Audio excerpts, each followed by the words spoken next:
Kementerian Pendidikan dan Kebudayaan Kemendikbud menerbitkan Peraturan Menteri Pendidikan dan Kebudayaan Nomor 51 Tahun 2018 tentang penerimaan peserta didik baru (PPDB) untuk tahun ajaran 2019-2020.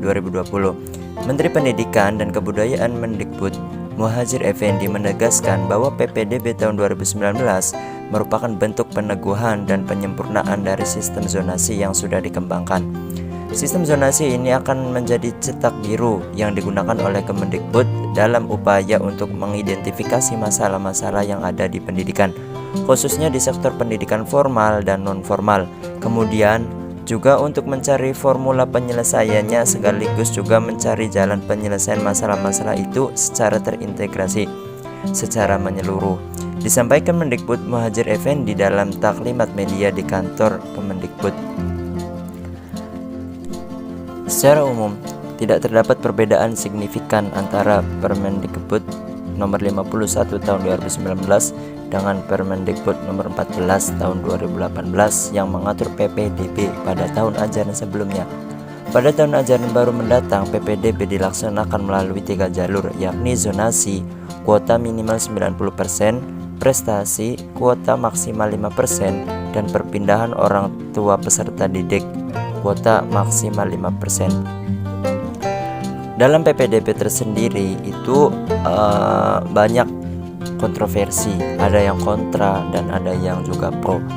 Anggota pimpinan Omnusdam RI Ahmad Suwaidi menyebutnya sebagai sistem yang tepat untuk menghapus perspektif favoritisme sekolah di masyarakat.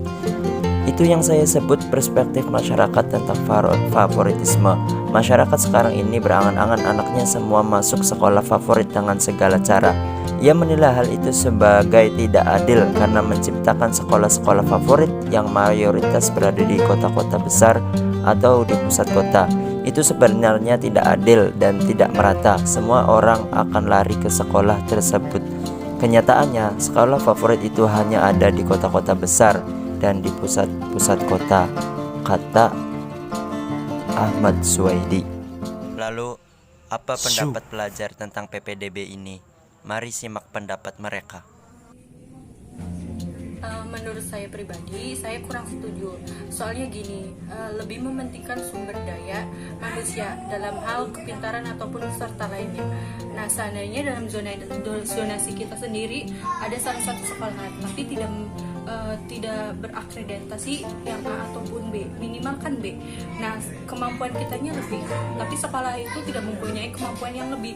Jadi lebih baik lebih keluar ke zonasi lainnya karena mempunyai akreditasi sekolah yang lebih unggul, jadi lebih memanfaatkan sumber daya manusia kita sendiri, jadi lebih untung kepada negara juga, soalnya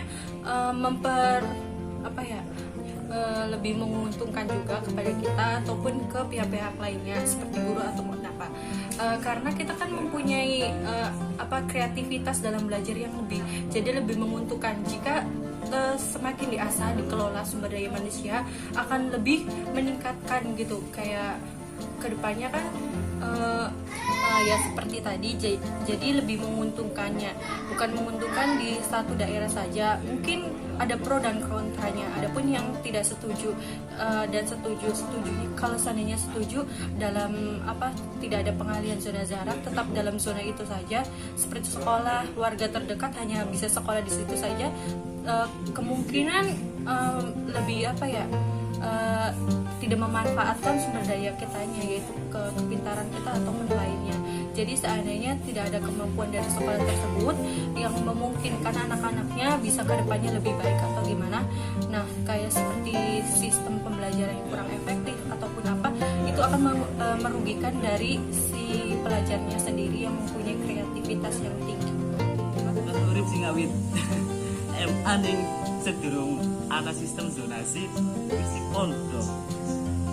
Jadi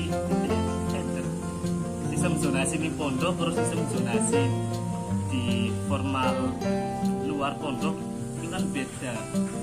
Namun sistem zonasi ning dalam pondok kan walaupun di zonasi per wilayah dalam satu wilayah itu masih bisa mengedukasikan pelajaran-pelajaran lain. Tapi kalau di luar pondok seperti formal yang lain di luar pondok itu saya nggak tahu. Jadi pro apa kontra? Kalau di dalam pondok sih itu, kalau di luar pondok Jadi pro. kontra. Oke, terima kasih. Itulah masalah zonasi gitu. Soalnya gimana? Yang apa ya? Soalnya misalnya ya zonasi gitu kan, yang akreditasi A, yang akreditasi tinggi-tinggi, itu bakal kemasukan orang-orang goblok gitu kan. Gak bakal bisa bersaing lagi gitu kan antara orang pintar sama orang-orang yang nggak ada, yang kurang ada otaknya gitu kan. Jadi misalnya ke zonasi ya kurang setuju aja gitu. Soalnya nantinya kurang bersaing gitu aja. Cukup bagus. Kenapa? Karena sistem zonasi tersebut akan mendorong kita bisa menerima dan mempergunakan fasilitas pendidikan yang disediakan di daerah kita tersebut. Misal apa, jika di daerah kita tidak ada, ya berarti fasilitas pendidikan di sekitar kita yang paling dekat di daerah kita itu, agar kita bisa menerima apa yang ada di tanah kelahiran kita tercinta. Oke, segitu saja.